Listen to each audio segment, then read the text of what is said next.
আমরা 32টা দল, 31টা দল একমত, একটা দল দ্বিমত, তাহলে এটাকে কি বলবো আমরা? কনসেনসাস বলবো, একমত হয়েছে বলবো, না হয় নাই বলবো? এটা একটা ন্যাচারাল ওয়ার্ল্ড ওয়াইড একটা মানে অ্যাকসেপ্টেবল একটা সিস্টেম তো আছে, তো সেটা দিয়ে বলছে। তারপরেও বিএনপিও এটা বলেছেন যে যেহেতু মেজরিটি আছে, ইলেকশন কমিশন হাউসের মাইন্ড স্টাডি করে একটা সিদ্ধান্ত ঐকমত্য কমিশনের উপরে দায়িত্ব দেওয়া হয়েছে, এবং উই আর ভেরি হোপফুল। সম্মানিত সাংবাদিক বন্ধুরা, আসসালামু আলাইকুম। আজকে দুইটা বিষয়ের উপরে আলোচনা হয়েছে এবং কোনোটাই কনক্লুড হয়নি। একটা হচ্ছে নারী আসন, আর একটা হচ্ছে আমাদের আপার হাউস বা উচ্চ কক্ষ। ব্রিফিং তো আপনারা নিশ্চয়ই এতক্ষণ ধরে যারা করেছেন, আপনারা যথেষ্ট ব্রিফিং পেয়েছেন, আমি ব্রিফিংয়ে যাব না। আমি আমাদের স্ট্যান্ডটার কথাই বলে দিই। কমিশন দ্বিকক্ষ বিশিষ্ট পার্লামেন্টের ব্যাপারে যে প্রস্তাবনা পেশ করেছিল শুরু থেকেই, সেটা হচ্ছে এটা পিআর সিস্টেম হবে, পিআর অফ দি ভোটার্স, ভোটারদের আনুপাতিক নির্বাচন যেটা রিপ্রেজেন্টেশন, তার ভিতরে হবে, এটা তাদের অরিজিনাল প্রস্তাব ছিল। আমরা এবং কমিশন আজকে যেটা বলেছে, 2/3 বেশি দল এই ব্যাপারে ঐকমত্য পোষণ করে।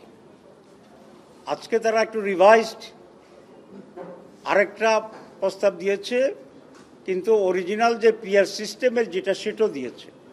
তো পিআর সিস্টেমের যে প্রস্তাবটা আগেও ছিল, আজকেও দিয়েছে, সেটাই আলোচনা হয়েছে, এবং সেখানে 2/3 এবং আজকে নতুন করে আরও 2-1টি দল এই পিআরের পক্ষে, পিআর বাই ভোটার্স, এটার পক্ষে মত দিয়েছে। আমরা খুব স্ট্রংলি এটার পক্ষে মত দিয়েছি, এবং কমিশন বলেছে যে মতামতের ভিত্তিতে তারা আগামীকাল এই ব্যাপারে একটা সিদ্ধান্ত নেওয়ার জন্য চেষ্টা করবে। যদি কমিশন ইনসাফ করে মতের রিফ্লেকশন ঘটাতে চায়, তাহলে অবশ্যই পিআরের পক্ষেই তাদের সিদ্ধান্ত আসতে হবে। এবং পিআর কেন দরকার এটা আমি আজকে ব্যাখ্যা দেব না সময় নেওয়ার জন্য, অনেক লোক এখানে আরও ব্রিফ করার জন্য দাঁড়িয়ে আছে। এটা আমরা আমাদের রাজনৈতিক প্ল্যাটফর্ম অন্যভাবে আমরা এই ব্যাখ্যা দেব, আমরা প্রচারণা করব। 2 নম্বর যেটা, সেটা হচ্ছে নারী আসনের ব্যাপারে। এখানে কমিশনের প্রস্তাব হচ্ছে নারী আসনে যে 50টি এখন সংরক্ষিত আছে, এটার পরিবর্তে 100টি নারী আসন তারা প্রস্তাব করেছে থ্রো ইলেকশন। আমরা নারী আসনকে 100তে উন্নীত করার ক্ষেত্রে আমাদের ঐকমত্য আছে, আমরা নারীরা 100 আসনে পাক আছে। পদ্ধতিগতভাবে আমরা বলেছি যে এটা পিআর সিস্টেমে ইলেকশনটা হইতে হবে, কারণ যদি ডাইরেক্ট ইলেকশন হয় তাহলে একজন নারী প্রায় 3টা পুরুষের কনস্টিটিউয়েন্সির ভিতরে তার কনস্টিটিউয়েন্সি তৈরি হবে, যেটা আমাদের সামাজিক প্রেক্ষাপটে আমাদের নারীদের যে অবস্থা আছে সেটা, এবং ধর্মীয় অনুশাসনের প্রতি আমাদের মহিলাদের এখনও যে আসক্তি বা মেনটেন্স করার যে কালচার, এই সব কিছু বিবেচনা করলে 3টি সংসদীয় আসনে একজন মহিলা নির্বাচন করা ডাইরেক্টলি, এটা অলমোস্ট ইম্পসিবল। তো সেই জন্য আমরা বলেছি এটাও পিআর সিস্টেমে হবে, এবং 100 জন নারী ক্যান্ডিডেট হবে, টোটাল আসন সংখ্যা 400 হবে। এই পিআর পদ্ধতি নির্বাচনের শর্ত সাপেক্ষে নারীদেরকে 100 আসন উন্নীত করার ক্ষেত্রে আমাদের ঐকমত্য আছে। আপনাদের সবাইকে ধন্যবাদ। না, পিআর বাই ভোটার্স, ওইটাই প্রস্তাব। অরিজিনাল কমিশনের প্রস্তাব হচ্ছে পিআর বাই ভোটার্স। আর যদি পিআর বাই দি এমপিজ হয়, তো তাহলে আপার হাউস তো লোয়ার হাউসের একটা রিপ্লিকা হবে। ওমেন্সদের ক্ষেত্রেও সেকেন্ড যে অল্টারনেটিভ প্রস্তাব কমিশনের, যে 64টা ডিস্ট্রিক্ট এবং 12টা সিটি, এটার ক্ষেত্রে আপনাদের, এটা আমাদের মত হচ্ছে এটা আলোচনার কোনো যোগ্যতায় রাখা নাই প্রস্তাব, এবং এটা অপ্রয়োজনীয়। সে আলোচনা এখনো হয়নি। আমরা এটাকে হাইলি আমি কন্ডেম করেছি শুরুতেই, কারণ ইলেকশন কমিশন একটা প্রস্তাব দিয়েছে, অর্ধেক আলোচনা হওয়ার পরে আরেকটা নতুন প্রস্তাব দেয়, এটা আরও বিভ্রান্তিকর। এই জন্য আমি টোটাল নতুন প্রস্তাবের ব্যাপারে বলেছি, একটা প্রস্তাবকে স্যাটিসফাইড করার পরে প্রয়োজন হলে অ্যানাদার অল্টারনেটিভ প্রস্তাব আনতে হবে।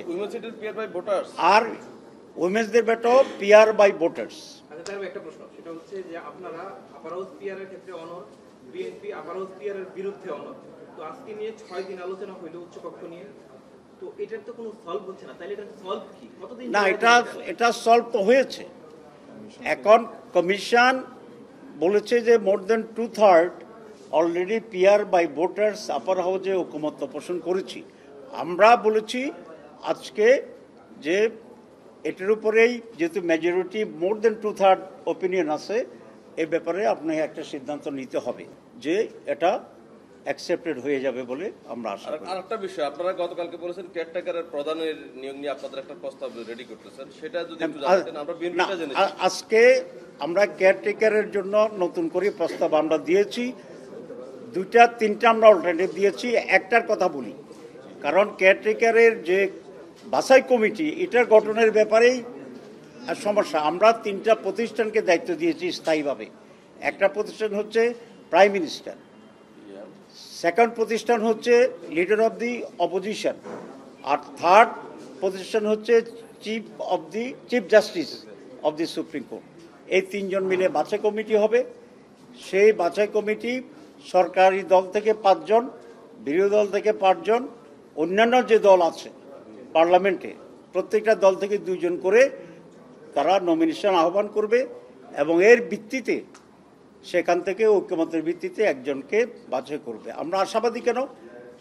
Chief justice highest judicial person, important person দেশের জন্য, আর 2 জনও খুবই রেশনাল লিডার।